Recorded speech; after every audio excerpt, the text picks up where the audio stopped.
Hi there, and welcome to week 10. Wow, we've come a long way from the beginning, actually, haven't we?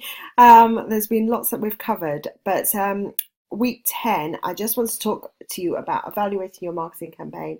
Is it working? Is it not? And if it's not, what do we need to tweak and change? Okay, so what we're going to be talking about today is why should we evaluate your campaign? I think the answer is it's fairly obvious, but I just want to go through a couple of things. And then we're going to talk about how to evaluate LinkedIn. What about your appointments and leads that you're getting out of LinkedIn? How to evaluate any meetings, and then, if necessary, where and how to improve. And actually, about improvement, I think even if it's working 100% and you're getting all the leads that you can possibly want out of it, how can you step it up? And I'll tell you an interesting thing actually at Exceptional Thinking. What we're doing at the moment is kind of saying, well, look, this process is working very nicely for us actually, but how can we improve each area by 10%? In other words, how can we get more meetings? How can we get more people actually showing up to the meetings? How can we get more people? How can we send out more proposals? How can we get more people saying yes? And if we can improve each of those areas by just 10%, it can have a massive difference to our marketing and to our lead generation overall. Okay, so why evaluate your campaigns and how it's going? Well, I just want to talk to you about sort of an analogy that I use quite a lot. And this is where I use the analogy of interviews versus getting the job. So if you imagine at the top, let's imagine you're applying for lots of jobs at the moment and you're sending out your CV to lots of them. So if you are getting an interview, if you look down at the bottom right there, then you know your CV is working. Do you agree? So your CV is working, you're getting some interviews. And then if your interview skills are working, ultimately you'll be hired, which is exactly what you want at the end of the day.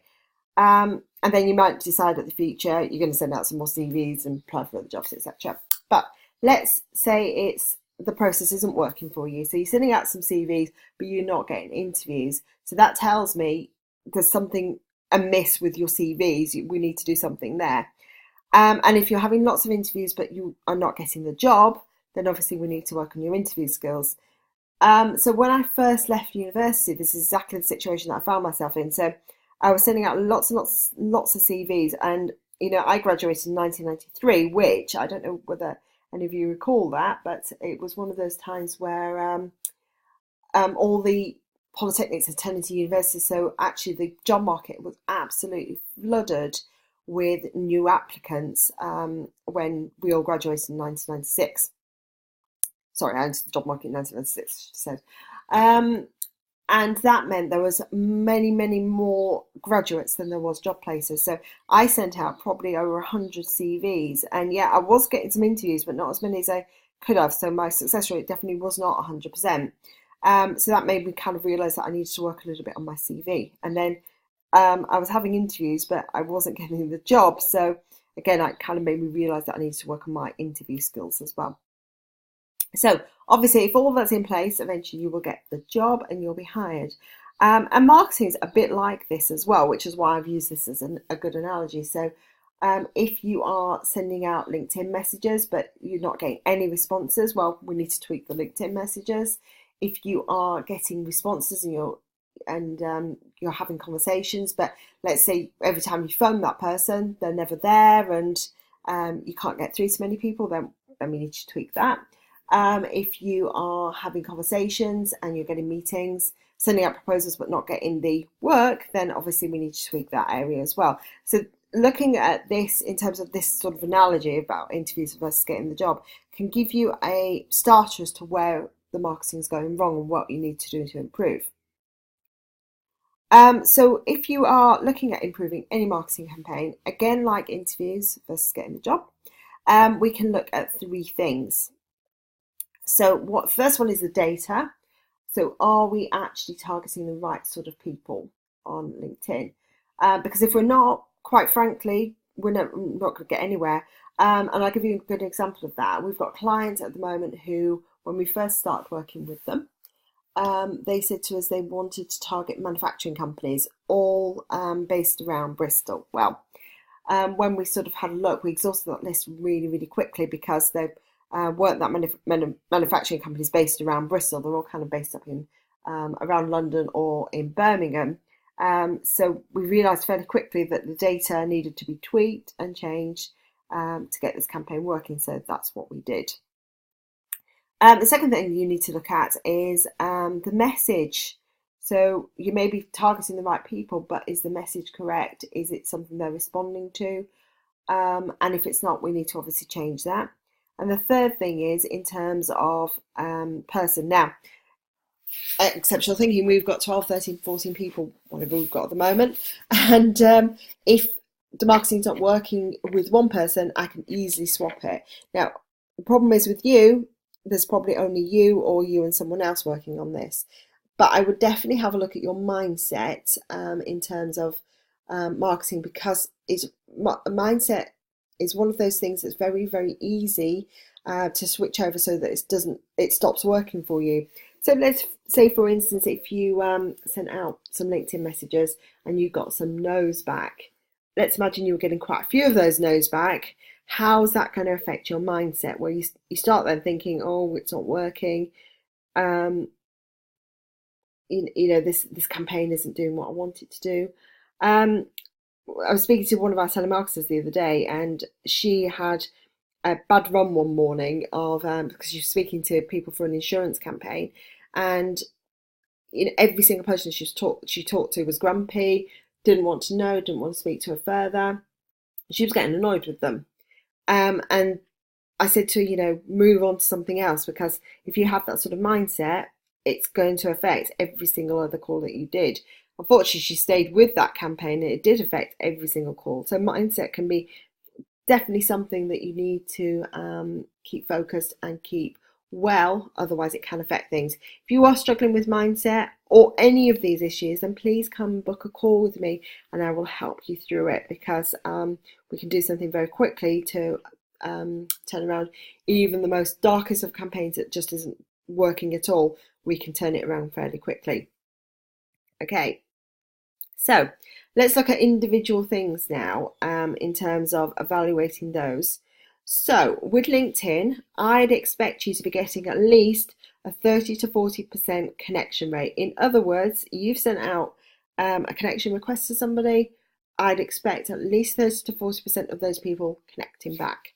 Now, the highest we've ever got it at Exceptional Thinking is 60%. So I would say for you, if you're fairly new to this, you've only been working on this for 10 weeks, 30 to 40% is a really good connection rate back. So, but if you're getting less than that, there's some things we can do to amend that. So for instance, let's have a conversation first, but I would be looking at things like tweaking your profile slightly.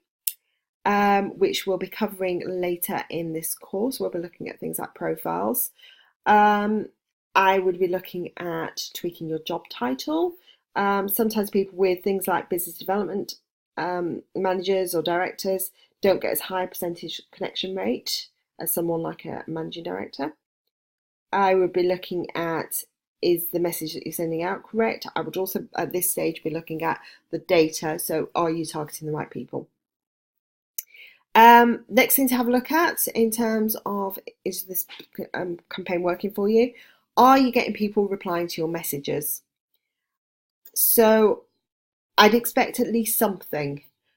So if you consider we're connecting with about 40 connections a week, let's say we get a 40% connection rate, that's about 16 people. I'd expect of that at least 5 of them to be responding in some way to those messages. Now that could be a no thanks, I'm all right at the moment. It could be a, oh, actually, this sounds really interesting, let's have a conversation. But I'd expect something. So I'd expect some people to be replying to your messages. If you're not getting that, me and you need to have a conversation to see how we can improve that. And then the final question to ask yourself is, are you actually getting people wanting to have a conversation with you? So in one of the campaigns we were running, we were getting people replying, but saying, no, thanks, I'm sorted. Now, That's good that we're getting people replying, but we're not getting people actually wanting to have a conversation with you. So then I would be looking at tweaking the messages to see what we're sending out and what we need to do about it. And we talked last week about multi-channel messages. So it could be that we need to tweak message 1. It could be that we need to tweak message 5. Whatever it is, it'll be something in there that's not getting people to have that conversation with you. Okay. So let's say you are getting some leads coming through, which hopefully you should be by now. I want you to start evaluating the appointments and leads. So I always, with appointments and leads, have them up on a whiteboard. This is so important. It's really tempting because obviously, if you're anything like me, you want to make it all neat and look pretty and all the rest of it, to have it on a spreadsheet or something like that. The problem with that is then hidden away on your computer, and you want to make it as visible as possible. So you want to be evaluating your campaigns on a whiteboard so that you can see, everyone else can see, you can make it really as visible as possible. That way you can check whether or not you're meeting target, whether you need to make corrections, and you're just evaluating it all the time. So, whenever we evaluate marketing, it's always in the numbers at the end of the day. So I definitely advise you to set a target for the number of meetings you'd like a week. So mine is at least 2 meetings. In the past, it has been at least 3 meetings. But we're not looking for as many as we used to be now. So mine is now 2 meetings a week. And I'd also set a target for the number of clients you'd like as well. So mine is at least 1 client a week. But actually, we're looking for about 3 clients a month. So I have 1 week off. But I've got those targets on the board. It's visible to me. Everyone else can see it as well. And that means we can plan effectively and evaluate effectively as well. Okay, so when you go out to your meetings, it's important to evaluate those meetings as well. My dad used to be a salesman. He used to be a salesman for Royal London, and he taught me this. He always says to me, especially in the early days when I wasn't making that many sales, about the importance of evaluating those meetings and asking yourself what happened at them and what you could have done to improve. So between me and my dad in the early days, we came up with 4 questions to ask. First one is, what happened at your meeting and why did it happen that way? So, it's really, really also important if you don't get the client. So you could be saying, at that one, you might be saying, we had the sales meeting, the client asked me this, so I therefore responded in this way. So you get to know by asking these sort of questions what things you can change and what things you can adapt. Next question to ask is, how do you know if you've made a difference to that client, to that meeting, to that outcome? How do you know? What would you write down there, and how are you evaluating that meeting? Then what would you change next time? So if you had that meeting again, what sort of things would you change? What sort of words would you change?